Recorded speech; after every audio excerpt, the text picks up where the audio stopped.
Bonjour tout le monde. Donc, je suis heureuse de votre présence, tout simplement. J'ai été de vous voir, mais bon, je ne vous vois pas. Donc, voilà, on va commencer par là. Donc, merci d'être présent aujourd'hui.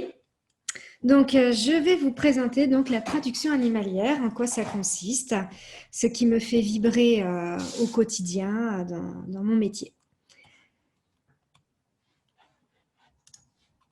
Alors, déjà, j'ai commencé par la base, qui je suis. Donc, je suis Sophie, j'ai 40 ans et je me considère comme traductrice animalière. Alors, pourquoi? Tout simplement parce que j'entends les animaux, je ressens leurs émotions, donc la tristesse, la joie, la peur, la colère, par exemple.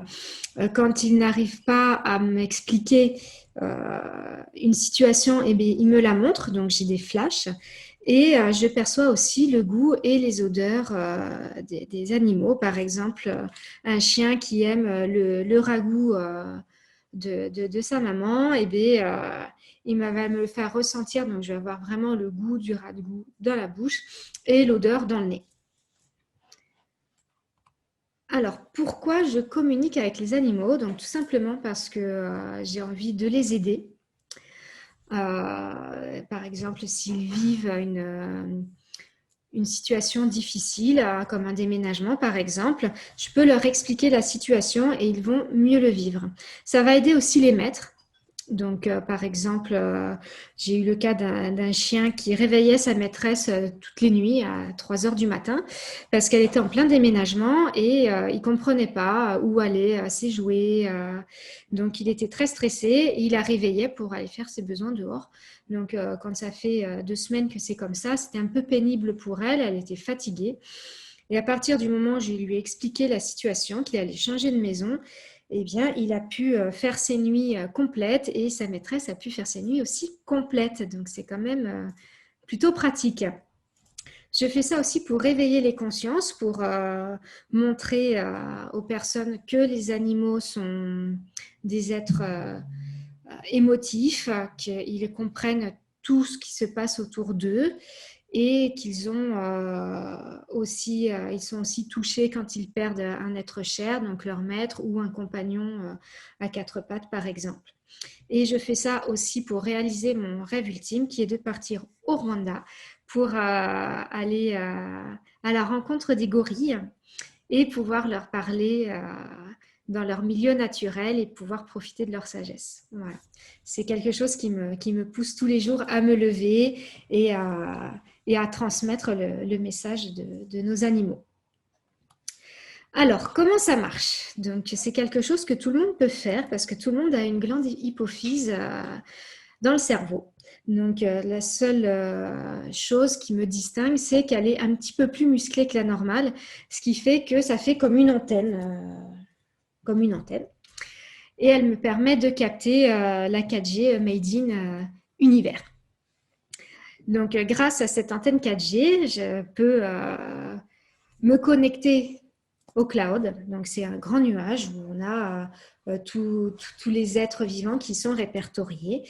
Donc, il faut savoir que nous sommes tous en connexion. Donc, on a tous un fil d'argent, en fait, qui est relié donc, à ce nuage.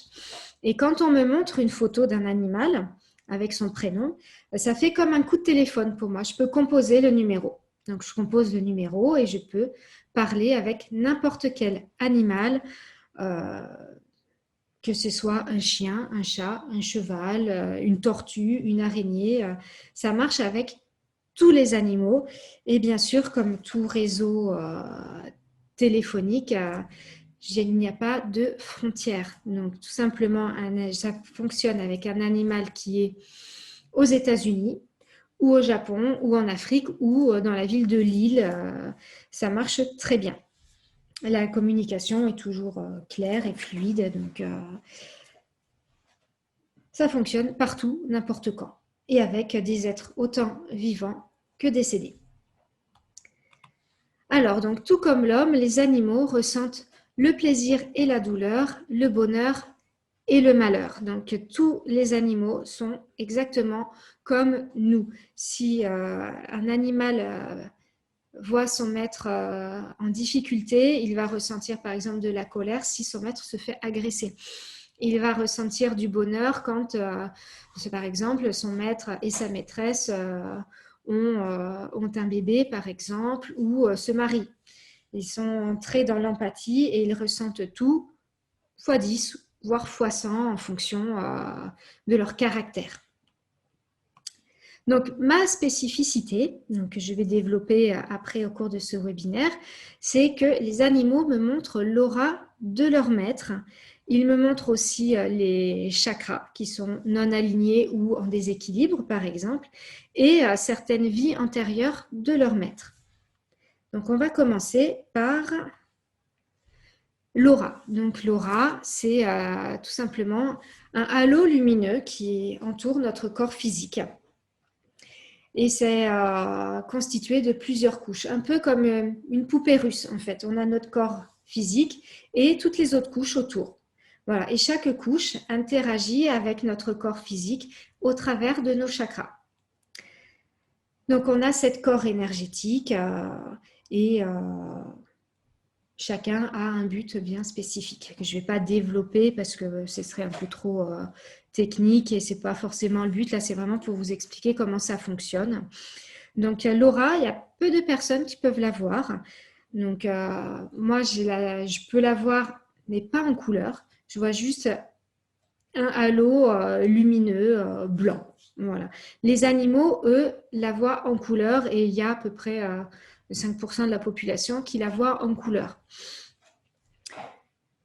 Donc, j'ai mis quelques exemples de couleurs de l'aura pour vous montrer que l'aura, c'est avant tout de l'information, donc sur des traits de caractère, sur des états d'âme, et qu'il y a différentes couleurs aussi qui sont celles de nos chakras et avec des déclinaisons. Par exemple, on peut avoir un rouge vif, un rouge magenta, un rouge sombre, par exemple. Et il y a une couleur majoritaire dans l'aura, et c'est celle qui nous caractérise à l'instant T. Donc, je vais commencer par une personne qui vient me consulter, qui a une aura de couleur bleue. Donc, son chat me dit, ben voilà, mon maître, lui, il a l'aura en ce moment, elle est bleue. Et puis, il est content, j'aime bien le voir comme ça. Donc, le bleu, ça correspond plutôt à la joie, à la sagesse, la tranquillité.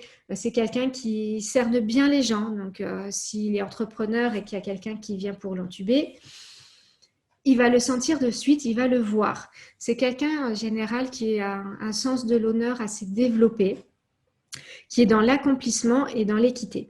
Donc ça, ce sont des caractéristiques globales. On peut très bien en avoir une qui est plus accentuée que les autres. On peut très bien être dans l'accomplissement ou avoir un sens de l'équité très, très prononcé. Mais on ne va pas être tout en même temps. Si on est tout en même temps, c'est que là, c'est chouette et je suis très contente pour cette personne. Mais généralement, il y a 2 ou 3 traits de caractère qui se voient plus. Voilà. J'ai mis aussi le jaune or. Donc là, c'est pour montrer quand il y a des déclinaisons.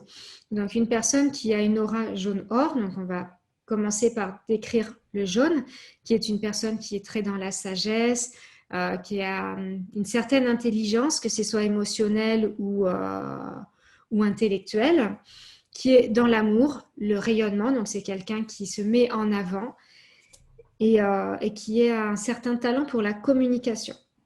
Et quand il y a de l'or dans le jaune, ça rajoute en fait des qualités comme une haute spiritualité ou des personnes qui sont très inspirées. Un artiste peintre, il va être dans l'or. S'il est connu, qu'il fait des expositions, il va être dans le rayonnement parce qu'il partage son art et c'est une personne inspirée. Alors, j'ai montré aussi l'aura gris parce que il n'y a pas que des auras sympas, voilà. Une personne qui a une aura grise, donc c'est quelqu'un qui est plutôt dans la tristesse, dans la fatigue, qui peut avoir des tendances de dépression ou qui a un karma plutôt chargé. Voilà. Il y a un gris qui se dénote, ça va être le gris argent. Lui, il est, on va dire, c'est le moins pourri des gris parce qu'il montre que c'est une personne qui a un tempérament plutôt intuitif et qui est réceptive aux nouvelles idées. Donc, par exemple, lui, on va dire que cette personne-là, elle va être un petit peu dans la tristesse, fatiguée. En même temps, elle va mieux s'en sortir qu'une personne qui va être dans le gris foncé, par exemple.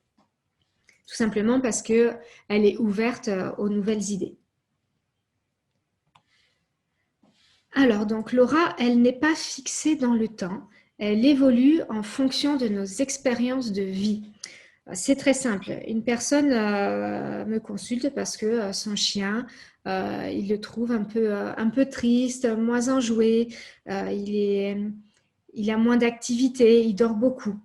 Et ce chien, il me dit, ben voilà, mon maître, il n'est pas épanoui dans son travail.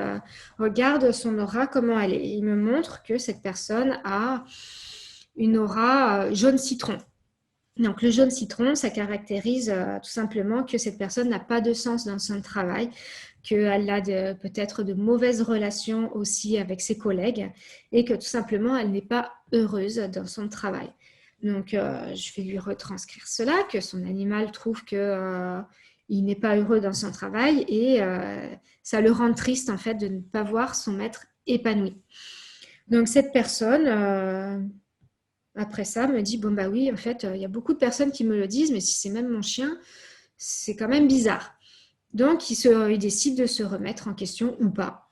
Là, on va prendre le cas où cette personne a décidé de se remettre en question et de passer à l'action.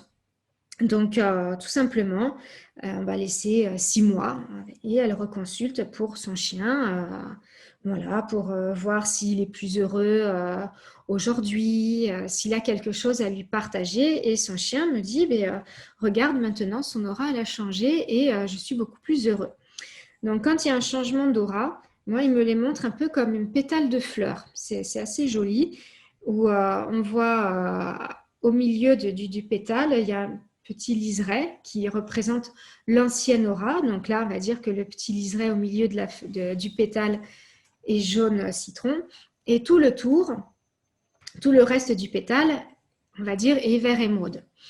Donc, je vais dire ça à cette personne. Je vais dire, maintenant, vous avez majoritairement l'aura verte émeraude. Et le vert émeraude correspond à une personne qui est dans la guérison ou dans l'enseignement. Donc, cette personne peut très bien me dire, ah bah oui, aujourd'hui, je suis praticien en hypnose et je suis heureux, je participe au bien-être des personnes. Donc là, ça colle tout à fait, ou il peut très bien dire qu'il est enseignant dans telle ou telle pratique, ce qui colle en général plutôt bien. Donc l'aura n'est pas figée, elle évolue en fonction de nos expériences. Donc nos animaux, ils sont aussi en lien avec nos chakras, ce qui permet de mieux faire circuler notre énergie vitale et d'éliminer certaines frustrations ou des douleurs physiques. Donc, nos chakras, ce sont nos centres énergétiques. Donc, on en a 7 principaux qui sont le racine, le sacré, le plexus solaire, le cœur, la gorge, le troisième œil et le chakra couronne.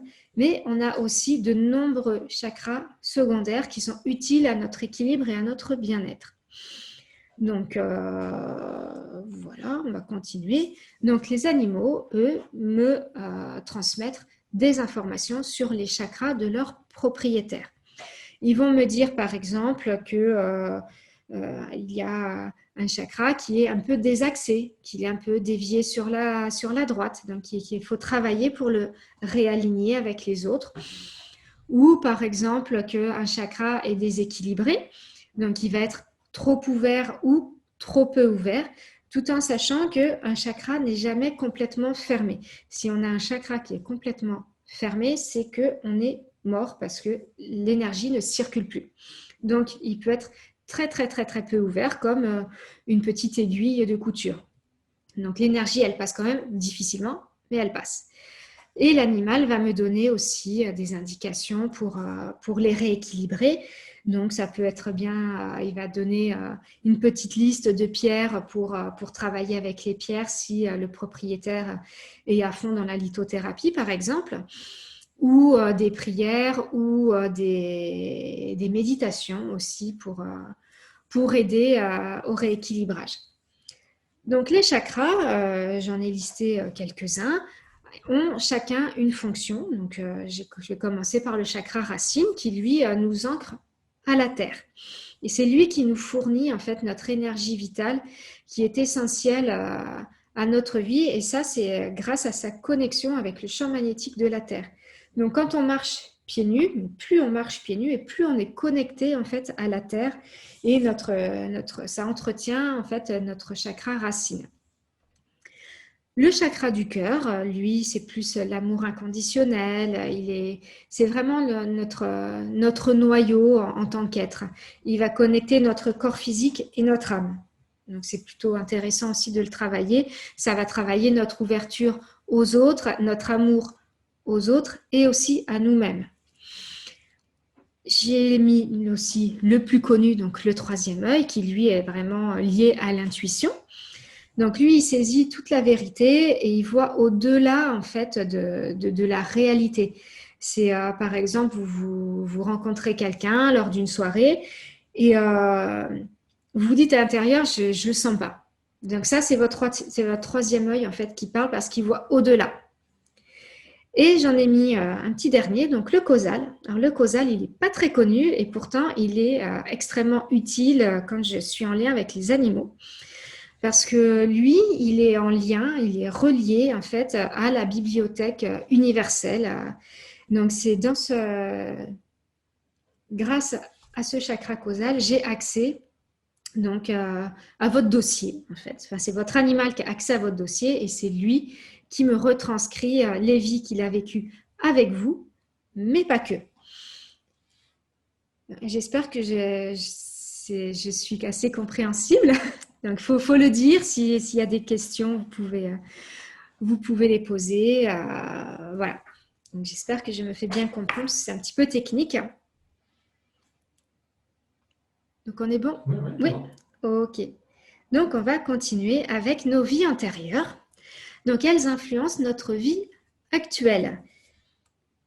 Alors, pourquoi? Parce que tout simplement, quand on a certaines vies, comme par exemple ce guerrier viking, lui, il a dû travailler probablement sa gestion de la peur et le courage. Pourquoi? Parce que traverser des océans entiers pour découvrir le monde et piller des villages, fallait quand même être assez courageux. Donc, ça veut dire que dans la vie aujourd'hui de cette personne, s'il traverse un moment difficile et qu'il doit se battre pour réussir, il va puiser dans cette ancienne vie de viking pour passer outre sa peur et y aller et foncer. On a pu être aussi, par exemple, une reine ou un roi. Donc là, peut-être que dans cette vie-là, une personne va y puiser tout simplement le goût de prendre soin d'elle, d'être bien habillée, de prendre soin par exemple de ses cheveux et de la manière dont elle parle. Peut-être que cette personne aujourd'hui, elle travaille dans l'esthétisme, donc elle a gardé un certain goût pour prendre soin de soi. J'ai vu aussi une personne qui avait été princesse et qui avait donc des très belles robes et qui aujourd'hui détestait faire du shopping parce que ça l'a gonflé de perdre du temps là-dedans. Donc elle, ça a été plutôt l'inverse, le fait de passer du temps à s'entretenir dans cette vie aujourd'hui, elle n'a plus envie de ça. Donc ça peut aussi influencer dans ce sens-là. On a pu aussi être un animal. Donc là, j'ai mis un petit poulet parce que j'adore les poulets. C'est des animaux très sensibles, contrairement à ce qu'on peut penser. Donc ce petit poulet, par exemple, lui, il a pu garder une certaine fierté d'avoir nourri des enfants pendant la guerre, par exemple. Et aujourd'hui, en tant qu'être humain, cette personne peut très bien puiser en fait de cette générosité pour travailler par exemple dans une association comme les Restos du Cœur ou le Secours populaire, pour justement aider les personnes dans le besoin, pour les nourrir ou pour les habiller par exemple. On a pu aussi être un végétal. Donc là, j'ai mis un arbre tout simplement parce que c'est la force tranquille. Il voit le monde évoluer avec une certaine tranquillité. et sans bouger, tout en étant dans l'immobilisme. De cette vie-là, on a pu très bien garder le fait d'aimer les choses simples comme sentir le vent dans ses cheveux ou la pluie qui tombe sur le visage. La patience, bien sûr, parce que quand on a un arbre centenaire, il en a vu passer des choses sans jugement. Ça peut être ça aussi. En fait, si on pourrait dire, c'est qu'on est nous d'aujourd'hui, nous sommes la somme de nos vies antérieures, en fait. C'est ça, tout à fait. On a puisé beaucoup d'expériences, que ce soit par exemple au travers des guerres, parce qu'on a tous vécu un moment de guerre. Donc, on a quand même ce côté guerrier, chacun a plus ou moins un côté guerrier. On peut avoir aussi été un moine et avoir toute une sagesse, par exemple. On a pu être des sorciers, des sorcières, être brûlés vifs sur un bûcher à une certaine époque. Donc, on a acquis dans chaque vie des expériences qui font qu'aujourd'hui, on a beaucoup de qualités. Donc, par exemple, moi, j'ai eu un chien, ça m'a fait assez sourire, parce qu'il m'a dit, mon maître, il a été marchand de vin dans une ancienne vie. Donc, il a appris la comptabilité et la bonne gestion d'une entreprise. Et cette personne, elle me dit, bah, aujourd'hui, je suis comptable, et c'est quelque chose qui me plaît. Et j'ai un rêve, c'est d'acheter une cave pour vendre du vin parce que je suis passionnée d'œnologie. Donc c'était assez rigolo qu'il ait ce projet-là, sachant qu'il avait déjà vécu avant. Donc il y a de grandes chances pour que son entreprise fonctionne bien vu qu'il a déjà eu cette expérience avant.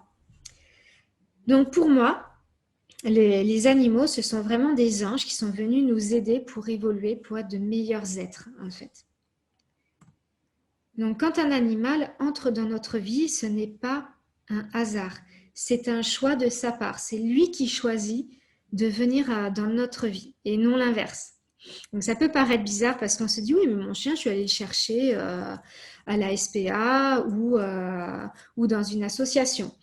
Dans la rue aussi. Ou dans la rue aussi. Il peut très bien se pointer devant votre nez comme ça, inopinément. Donc, c'est vraiment un choix et une volonté de sa part. C'est aussi un contrat d'âme à âme. Donc, avant qu'il arrive avec vous et que vous arriviez sur Terre, en fait, avant de vous incarner, vous avez signé un petit contrat avec cet animal pour dire, bon, ben voilà, Hiro, donc je vais prendre mon chat, il a signé avec moi et avec Sylvain un contrat pour dire, ben, je vais venir à partir de telle date dans votre vie pour vous aider à grandir. Donc, toi, tu seras Sophie. Je t'aiderai à être plus en communion avec le monde invisible. Et toi, Sylvain, je vais t'apprendre à être beaucoup plus patient. Voilà. Donc ça, c'est notre contrat. Donc on a chacun signé notre partie. Et donc il a sa mission qui est pour moi de m'aider à être plus en connexion, plus en lien avec l'univers. Et Sylvain, lui, ça va être plus pour gérer la patience, être beaucoup plus calme, être dans le lâcher-prise. Lui, il vient aussi pour apprendre des choses. Donc Hiro, lui, quand il est venu, bon, nous, malheureusement, on ne savait pas pourquoi il venait, donc on l'a découvert. Donc lui, ça va être pour être plus dans la simplicité, parce que monsieur a été aristocrate dans une ancienne vie, et il se prend un petit peu pour Dieu de temps en temps, donc on lui apprend quelle est sa place. C'est un peu comme tous les chats, ça. Certains plus que d'autres. Le nôtre est très... voilà, il aime montrer que c'est lui le patron, donc on le remet un petit peu à sa place. Et ils viennent pour une durée déterminée ou indéterminée. Donc, on va dire qu'un animal qui vient en CDD, ça va être entre 3 mois et 1 an. Voilà, donc il va venir, il va faire sa mission, qui sera une mission très précise. Par exemple, cet animal, il va dire, bon, ben voilà, moi je viens, c'est pour t'apprendre à t'organiser. Donc, il va vraiment montrer des choses pour que son maître soit plus organisé dans sa vie. Et ça peut être sur du long terme, donc un CDI où là, il va être jusqu'à la fin de sa vie en notre compagnie. Du coup, j'ai une petite question d'Adrien. Est-ce qu'il est possible d'avoir des réponses ou au moins un début de réflexion sur nous-mêmes, en fait, grâce à nos animaux, et donc par la suite être mieux avec lui, quoi. Oui, tout à fait. L'animal, lui, il va orienter son maître pour qu'il soit plus heureux dans sa vie, parce que la mission principale quand même d'un animal, c'est que son maître soit plus heureux, plus épanoui. Donc, il va donner des axes d'amélioration, par exemple, et il va dire, bon, quand tu fais des vidéos, il faut que tu sois plus concentré. Donc, il va dire ça à son maître. Ça, c'est véridique. C'est un chien qui m'avait dit ça pour son maître, qui était médium et qui faisait beaucoup de vidéos sur YouTube. Et le chien, il me dit, ah oui, j'aimerais aussi être sur les vidéos parce que je peux lui apporter beaucoup de choses quand je suis sur la vidéo. Donc, je dis ça à son maître. Et puis, il me fait, mais pourquoi je dois être plus organisée? Je ne comprends pas. Et puis, en réfléchissant, il me fait, ah, ok, j'ai compris. Parce que à chaque fois, je me prépare des fiches. Et quand je commence à faire ma vidéo, j'ai laissé mes fiches dans la cuisine alors que je suis dans le séjour. Donc, l'animal, il était vraiment très focalisé pour que son maître soit beaucoup plus organisé dans ses vidéos, par exemple. Mais ça peut être aussi, par exemple, sur des choix de vie beaucoup plus simples, sur... Je me souviens que tu avais une dame où l'animal avait dit dis-lui qu'elle arrête les psys, en fait, hein. Et que cette dame dit à ce moment-là oui, c'est vrai que j'arrête pas de voir des psys. Enfin, toi, tu le savais pas. Je ne savais pas que cette dame voyait des psychiatres depuis très longtemps, tout simplement parce que sa famille avait décrété certaines choses et c'était pas. Donc, en fait, l'animal, voilà, je lui disais en conseil arrêtez les psys, quoi. Donc, C'est ça. Chose qu'elle a fait. Elle a écouté son chat et depuis, elle revit. Apparemment, elle m'a envoyé un petit message il y a peu de temps pour me dire que ça avait changé sa vie. Donc, c'est quand même chouette de pouvoir intervenir là-dessus, après, tout en sachant que le propriétaire a son libre arbitre et l'animal aussi. Si l'animal ne veut pas me partager certaines choses, il ne me le dira pas. C'est aussi simple que ça. Et pareil, le propriétaire, s'il n'a pas envie de passer à l'action, il ne passe pas à l'action, c'est son choix à lui. Les animaux ont aussi leur libre arbitre là-dessus, donc c'est un choix qu'il faut respecter. Il leur arrive aussi de me partager certaines pensées en me disant, surtout ne le répète pas parce que mon maître n'est pas prêt à entendre cela. Donc, moi, je respecte parce que c'est quand même un lien de confiance et s'il se perd, après, il ne partage plus rien. Alors, comment ça se passe, la consultation avec moi? Donc déjà, en priorité, je respecte toujours le bien-être et l'instinct de l'animal. Donc, si un propriétaire de chat me dit « Mon chat, il tue les oiseaux et j'ai pas envie qu'il tue des oiseaux, donc il faut qu'il arrête », je vais dire gentiment au propriétaire que non, qu'un chat, c'est un chasseur par instinct. Et qu'il est là aussi pour chasser les oiseaux, les lézards et autres souris. Donc ça va à l'encontre de son instinct et de mes convictions. Donc ça, je ne le ferai pas. Tout simplement, j'expliquerai quand même pourquoi. Pareil pour son bien-être, si je trouve que l'animal sera malheureux après, je ne le ferai pas. Je travaille à distance, donc j'ai juste besoin d'une photo, du prénom et ça me suffit pour travailler. Ensuite, c'est en visio, comme ça c'est plus simple. On se voit, on peut échanger et pendant la séance, vous pouvez poser toutes les questions que vous voulez. Il n'y a pas de limitation dans les questions et en 1 heure, on a largement le temps de faire le tour de tout ce que vous voulez. Donc, il y a une prise de rendez-vous en ligne sur mon site internet, donc thegoodsquad.fr. Et maintenant, si vous avez des questions, vous pouvez vous lâcher. alors, en attendant, au cas où il y a des questions qui arrivent, moi j'en avais une, c'est comment tu as fait pour communiquer en fait? Comment ça s'est passé? C'est passé du jour au lendemain comme ça? Tu as entendu des voix ou c'est. Non, ça ne s'est pas passé comme ça. Pour la petite histoire, j'ai Hiro qui est tombé malade. Enfin, d'abord, il a eu des problèmes de comportement. Donc, je suis allée voir un comportementaliste qui m'a dit « Oh, mais c'est parce qu'il a mal au dos qu'il fait ses besoins à côté de la litière. » Donc, elle donne un médicament pour son dos. Et 2 jours plus tard, en fait, notre chat, il vomissait du sang et il avait la diarrhée. Donc, urgence vétérinaire, on me dit, votre chat, il ne faut pas lui donner ça, il peut en mourir, donc il faut trouver d'autres moyens alternatifs. Donc, je lui fais de la réflexologie, parce que je suis d'abord réflexologue, et je vois que ça fonctionne bien. Et lors d'une formation, j'en parle avec la formatrice. Je dis, bah, moi, je m'associe mon chat, ça lui fait du bien. Et cette dame, elle me dit, mais Sophie, si tu masses ton chat, c'est que il te parle, tu l'as entendu et tu n'as pas réussi à retranscrire. Donc, je vais te donner une adresse, tu vas aller voir ces personnes-là et elles vont te réouvrir le canal. Parce que depuis en fait, que tu es enfant, tu devais parler avec tes animaux, tu devais ressentir des choses et tu t'es coupé de ce monde-là. Donc, j'ai fait un petit week-end pour réouvrir ce canal.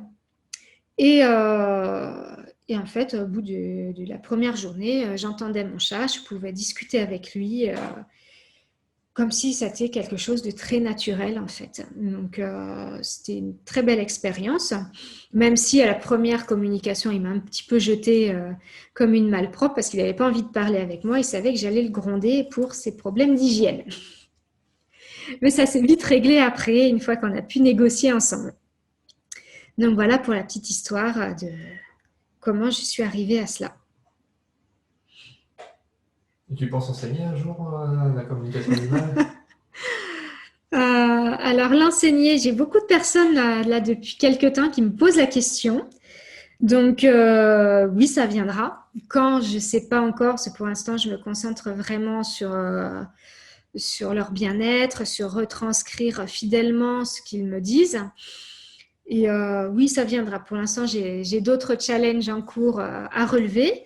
Mais une fois que tout roulera et que ce sera beaucoup plus, on va dire, tranquille, oui, je pense enseigner la communication animale.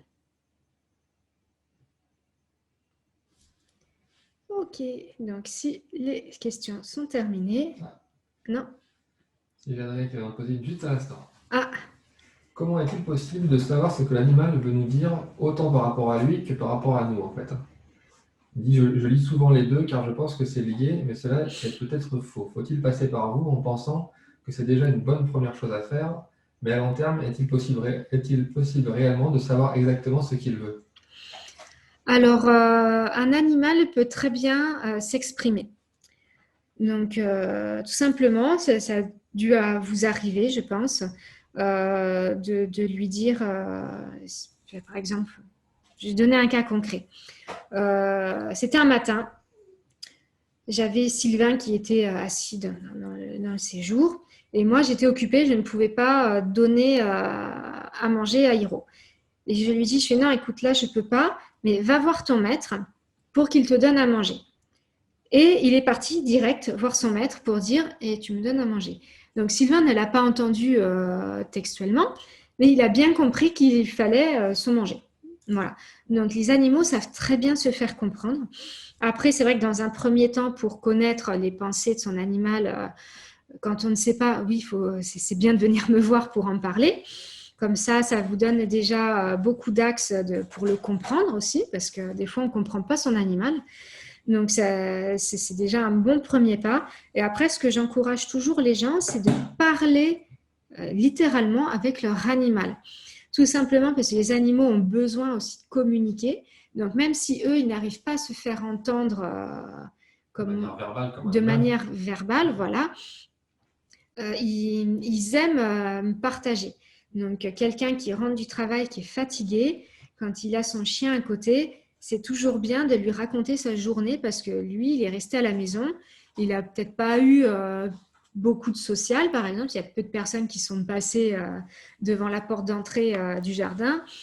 Bon, voilà, il n'a peut-être pas une journée aussi trépidante que nous. Donc, ils aiment bien savoir notre vie, ce qu'on fait dans la journée, qui on a vu, pourquoi, qu'est-ce qui s'est passé.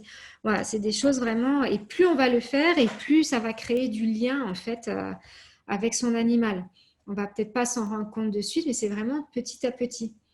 Donc, c'est ça où c'est intéressant. Bon, du coup, moi, si je peux témoigner un petit peu, parce que moi, je communique pas avec les animaux, hein, vu que je suis encore trop. trop me poser des questions et comment ça marche et pourquoi. Et voilà, dans la tête, je suis encore trop. Je ne lâche pas assez prise, on va dire, là-dessus. Donc, ouais, je comprends tout à fait ta question, Adrien, en disant que bah, c'est vrai que moi, quand il vient vers moi, je l'entends pas. Après, c'est ce qu'on peut appeler de l'intuition, en fait, hein. Ça reviendrait un petit peu à comme quand, bah, je veux dire, pour un enfant, les parents là, qui ont leur bébé, bah, au début, à part l'entendre pleurer, rigoler ou autre, bon, il n'y a pas de parole. Donc, c'est un petit peu la même chose. On ne comprend pas trop ce qu'il a, alors que pourtant, le bébé est capable de parler, hein, par télépathie, hein. Donc, du coup, lui, il envoie des choses à la maman ou au papa, mais que lui ne comprend pas forcément si, il y a pas une certaine ouverture. Donc, c'est identique avec les animaux. Donc, après, c'est plus la communication. Voilà. Comme disait Sophie, plus on parle avec l'animal, plus on commence à le comprendre indirectement, parce que moi, je l'entends pas, hein. Donc, je commence à le comprendre indirectement par de son comportement. Donc, je sais très bien que, voilà, à un moment donné, s'il veut m'emmener genre dans la chambre pour aller pour lui faire un câlin sur le lit, bon, il sait se faire, il va avancer, et s'il voit que j'avance pas, il revient un peu vers moi. Après, j'avance avec lui, il avance un peu plus, il s'éloigne, et puis au final, je le suis en fait. On chemine dans le couloir, ensemble jusqu'à la chambre. Donc, voilà, ça vient un peu tout seul, quoi. Donc, voilà, c'est tout ce que je pourrais dire, pour étayer un petit peu tout ça. Et ok, bon, bah, c'est bon. Donc, voilà, c'est ça, au niveau des attitudes et de la communication, ouais. Mais vraiment parler avec lui, ouais. Ça, C'est essentiel. ouais, c'est essentiel. Oui. Et après, c'est vrai que faire appel à Sophie pour une première fois, pour déjà bien le comprendre, parce qu'au début, quand on a commencé à communiquer avec lui, même si moi j'ai un profond respect pour les animaux, bah, j'avoue que ça reste un animal, dans le sens où bah, je ne peux pas lui parler verbalement, je ne sais pas trop ce qu'il veut, je peux que constater, on va dire. Donc, Mm. j'ai aucune idée de quelles sont ses aspirations, de quoi il a peur, de qu'est-ce qui lui fait rire dans la vie. Ça, voilà. Donc, avec Sophie, c'est sûr que on a eu toutes ces infos là de ce qui lui plaît dans la vie. Donc après, bah, en fait, on agit, enfin moi j'agis avec lui, avec ce qu'il aime en fait. Donc, voilà, s'il aime des caresses ou qu'il aime des câlins, bah, je vais peut-être en faire un peu plus. Et au final, voilà, on se comble un petit peu comme ça, au fur et à mesure. Même si je ne demande pas non plus tous les 3-4 matins à Sophie, et alors là, qu'est-ce qu'il dit et pourquoi. Bon, voilà, c'est une relation qui se tisse, quoi. Donc, voilà. Et là, je peux dire que maintenant, c'est même plus un respect, pour moi, c'est un partenaire de vie, c'est une race à part entière comme nous en tant qu'humains, en fait. Voilà. Ça crée plus de liens entre le propriétaire et son animal. Moi, j'aime bien dire que ça booste les relations parce que justement, le fait de savoir ce que son animal pense, enfin, moi, je trouve que c'est un cadeau en fait qu'on offre parce qu'on voit vraiment que l'animal, il n'est qu'amour envers son propriétaire. Je n'ai jamais vu un animal dire je l'aime pas, mon maître. Donc voilà, après, il y a certains cas où j'ai eu des animaux qui ont vu leur maître possédé ou avec de la magie noire, donc ça, ils vont me le dire aussi. Mais c'est vraiment toujours pour aider le propriétaire. Donc c'est vraiment pour donner des solutions et dire, bon, il faut que tu te dépêches, faut que tu te bouges, quoi. Donc c'est toujours dans la bienveillance, c'est ça qui est intéressant. Et oui, ça resserre énormément les liens. Moi, quand mon chat est malade, je suis aussi malade que lui, quoi. C'est parce qu'il fait vraiment partie intégrante de nous maintenant. Et c'est là où c'est important de vraiment communiquer tout le temps avec eux, d'être beaucoup plus en lien, beaucoup plus leur parler, leur raconter notre vie, même des petites choses, même si on est triste, par exemple, leur dire, ben voilà, je suis triste, il s'est passé ça, ça, ça, ça, ça. Et ils vont être là pour vraiment nous aider, nous accompagner dans cette période qui peut être difficile, par exemple. Et après, eux, voilà, ils trouvent, enfin, je réinsiste sur le fait des émotions. Comme Sophie disait au début, les animaux éprouvent des émotions. Donc certes, sur un chien, ça se voit mieux que sur un chat. Et en même temps, sur un chat, ça se voit encore mieux que sur une tortue, par exemple. Et C'est en même ça. temps, bah, les trois peuvent éprouver le même niveau d'émotion, en fait. Donc, c'est là où on se base trop sur le physique et on cherche trop à humaniser, en fait, les animaux, en fait. C'est ça. Alors, à les rendre il y a des gens qui nous demandaient est-ce que le chat, là, si je lui dis de faire ça, il le fait. Non, enfin, je veux dire, il a son libre arbitre. C'est comme si vous dites à votre enfant, vas-y, fais ci. Bah, il va peut-être pas forcément vouloir le faire sur le coup. Et pourtant, c'est un humain et pourtant, il comprend très bien les paroles. Voilà, Donc voilà, c'est pour dire qu'un animal reste une race à part entière, autant que c'est les humains, ça. quoi. Voilà. Alors qu'il respecte, il a quand même toutes ses émotions, tout le panel d'émotions que l'on a. Autant. Voilà, je vais partager un petit moment. J'ai eu mon papa j'ai perdu ma maman il y a maintenant 9 mois. Et pendant la période en fait, de fin d'année. Et donc, j'avais été voir mon papa avec Hiro et Sylvain. Et on était revenus pour le Nouvel An sur Toulouse. Et quand on revenait, je ne sais plus, Hiro s'est mis à pleurer, un miaulement, mais j'avais jamais entendu un miaulement comme cela. Donc je lui demande qu'est-ce qui se passe et il me dit je suis avec papy, il est très malheureux, il pleure et ça me rend très triste. Alors que mon papa était à 600 km, quoi. Donc les animaux, quand ils sont avec quelqu'un qu'ils apprécient, ils sont vraiment en lien et ils peuvent ressentir même à distance nos émotions. Donc par exemple, Adrien, si vous avez un chien et que vous êtes en vacances et qu'il vous arrive un pépin, par exemple, vous vous cassez la jambe, ce que je ne souhaite pas, mais ça peut arriver. Votre chien qui va être par exemple à 300 km de vous ou 3000 km de vous va ressentir votre douleur.